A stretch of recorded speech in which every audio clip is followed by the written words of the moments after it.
Hey everyone, if you've recently tried playing Battlefield 6, Valorant or Call of Duty Black Ops 7, you might have had a really annoying warning when the game is starting up, saying that secure boot is off on your system and as a result you can't play those games. And then you'll be led down a path of going into your BIOS to disable CSM, enable secure boot, maybe reset your factory keys, and doing loads of different things that you didn't want to do because all you wanted to do was play a freaking computer game. So why are they doing this? Why are they making us gamers suffer? Well, the short answer is it's not really the game developer's fault. I mean, it is annoying that they're doing this, but in general, this secure boot is a general push by Microsoft and other companies to have kind of a more secure technological future. That sounds very grandiose, but effectively what was happening in the past is basically you had certain viruses and rootkits that could affect your system at the kernel level, meaning that when you started up your system, whether you went into like Windows or Linux, you could have loads of viruses that would really harm your system. And equally with gaming, we've probably all played multiplayer games where we've gone back to play an old game out of nostalgia purposes, where it's an online game and it's just full of cheaters. Like I remember loading up an old Battlefield game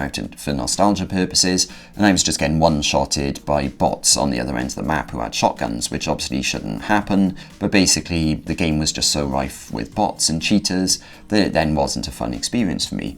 Equally, it's not just the game devs that are pushing secure boot on people, but also Windows are forcing this on people quite a lot. So Windows 11 requires TPM, which is slightly different to secure boot, but they're also interlinked. It gets really confusing. But Windows are pushing people towards this anyway, because there's lots of viruses that could potentially, install themselves at the kernel level of your system, and by enabling secure boot, that enables Microsoft to make Windows to actually eliminate some of these viruses, so that's a good thing. But why are the game devs specifically requiring secure boot? Like, what benefit does it bring them, or is it just a marketing thing? Well, it does actually bring them some benefit, because I mentioned kernel level viruses just then, and Microsoft benefit from having secure boot on to cut down on that.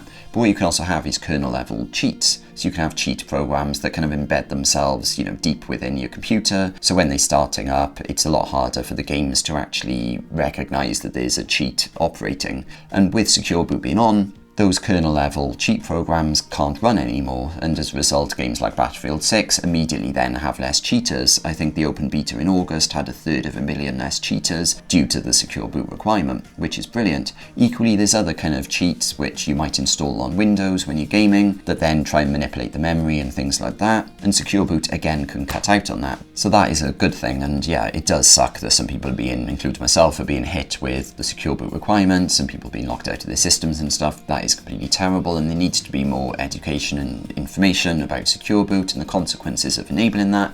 But just in general, if you want a good quality multiplayer game on, BLOPS 7, Battlefield 6, Valorant, and potentially other multiplayer games in the future, then I can kind of see why secure boot is now required. If you've got any further questions though, please leave me a comment, and if you enjoyed this video, please click the thumbs up button, and please subscribe to see more short videos like this.